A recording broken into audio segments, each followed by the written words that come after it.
Koto katoa, welcome into Sky Rugby Club Digital. We say digital because we've gone online, and although I'm back in studio, it feels a little bit weird. The boys are here, Joey Wheeler, Israel Dag. How are you two doing today? You look happy. We're good. We're good. We get to debate all the hot topics with my good friend Joe Wheeler and you back in the studio, Kirsty. Good to see you, my mate. So looking forward to ripping into today, mate. How are you? I'm great, and I think it's important to ask how people are, right? Because Mental Health Awareness Week this week, so always good to check on your friends. No matter how people are feeling, you never know what's going on at home. So Joey, how are you going? How are you and the fam?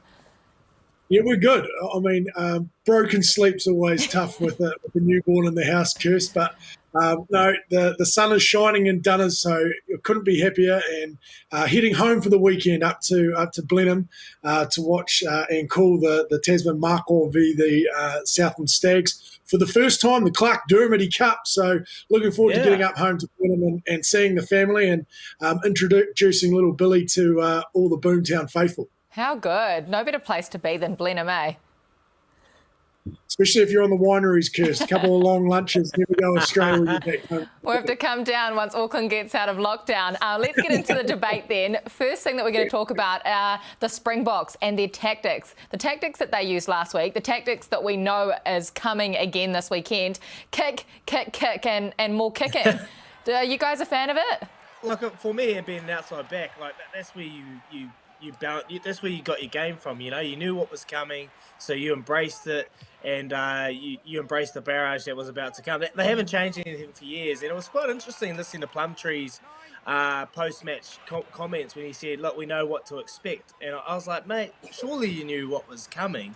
You know, these players knew that they were going to get a barrage from the South African side. They haven't changed anything. They probably didn't expect South Africa to box kick on the midfield inside the opposition 22, and which.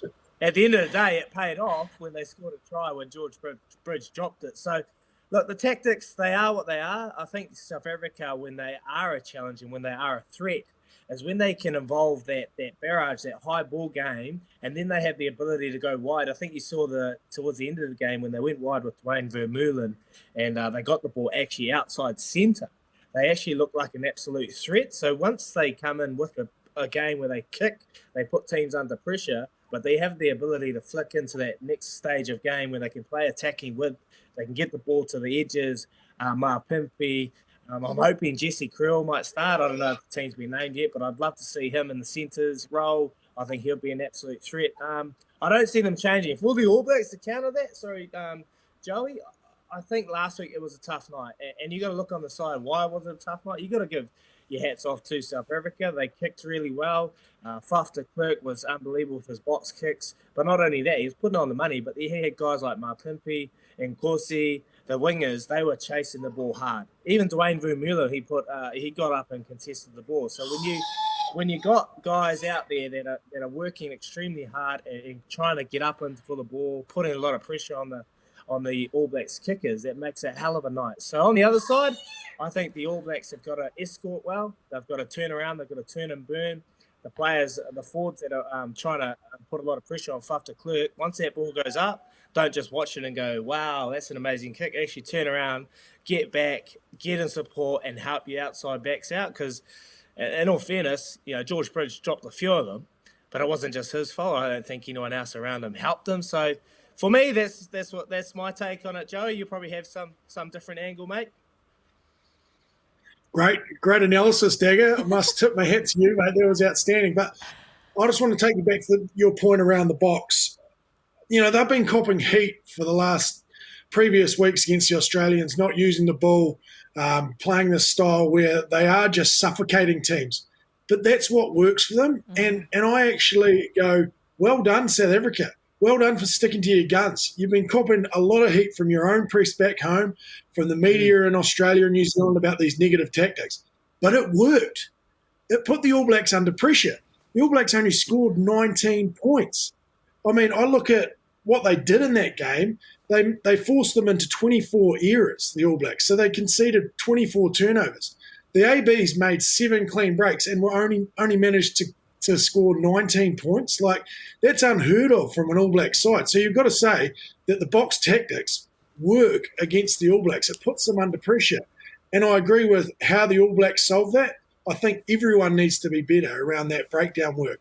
Faf de Klerk kicked the ball 19 times, I think, 19 or 20 times, and I think there was a total of just about 40 kicks in play from the South Africans. So there's going to be more of the same coming. So how do you counter that?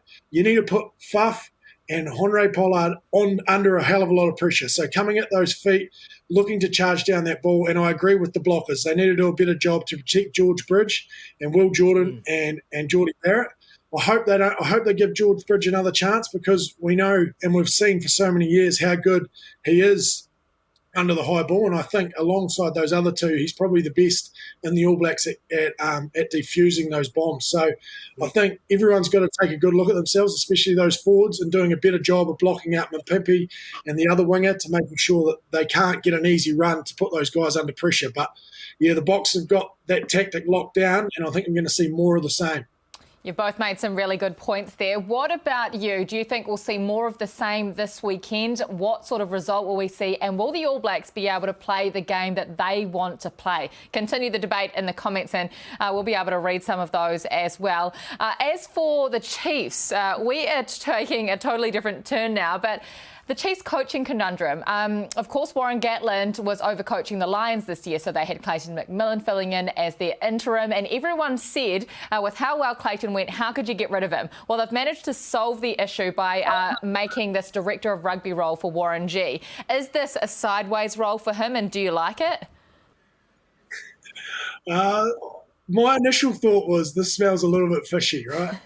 Warren Gatland comes on in 2020, and I mean, they started off all right. I think before the pandemic hit, they were sitting about fifth on the table, and then after we came back into Super Rugby Aotearoa, they went 9 on the bout, 9 on the trot, losing 9 in a row. And then Clayton came on because obviously Warren was going over to the British and Irish Lions, and we saw the resurgence of this Chiefs, and the way that they played reminded us of the Chiefs of old. For me, it looks like I think a little bit of the players have come in and said, we like what Clayton's doing. We like the style of play. We like his demeanour around the boys. We like what he's doing with the group. So I think there's a little bit of a push from the players to get more involved and to be the hands-on coach. And I think when you sign a guy on a 4-year deal like they did with Warren, Warren's not just going to say, oh, yeah, no, that's all good. He wants to get paid. So he's saying, well, I'm going to hang around. So they sort of had to find a role for him somewhere. And it is new for New Zealand in terms of a director of rugby role, but I actually think he's the perfect fit for it. So it is a good move. It's just going to be interesting to see how those two personalities, because as we know, when two big personalities, there can only be one in the yard, so to speak. And if they clash, then it could be a bit of a nightmare for the backroom staff. But hopefully they've sort of ironed out those roles and they're really clear as to who's looking after what.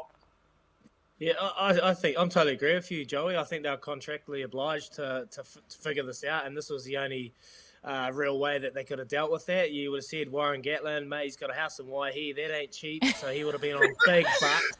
It would have been a big check. It would have been a big check to ride out to get rid of him, Digger.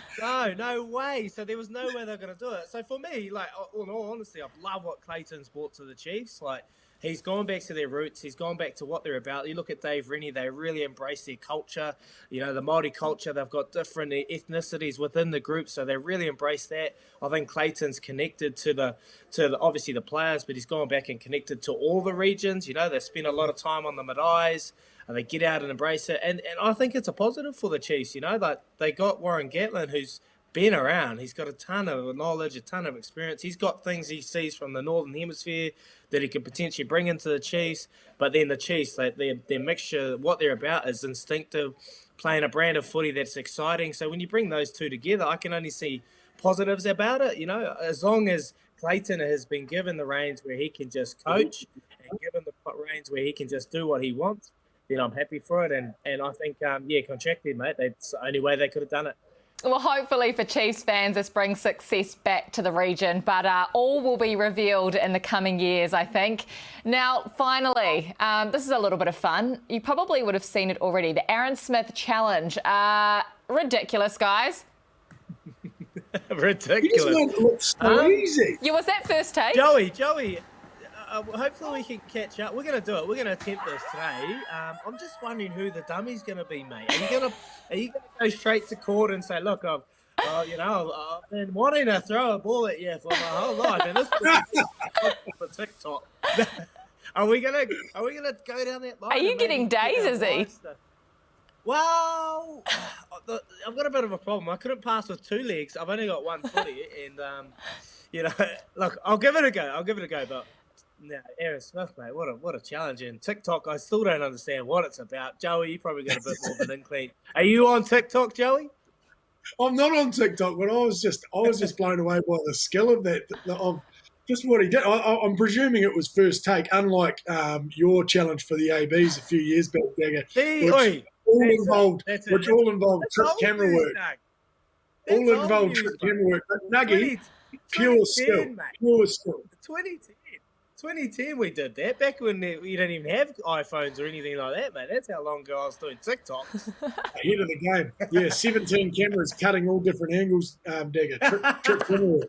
Talking about ahead of the game, the head is the one that really concerns me. So when you two attempt this, you be careful, okay? Be careful.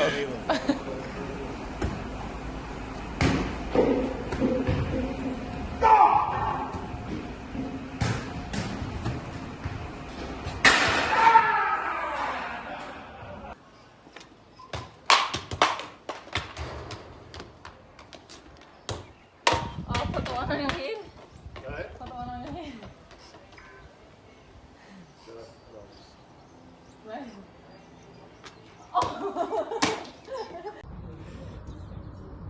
Take 1.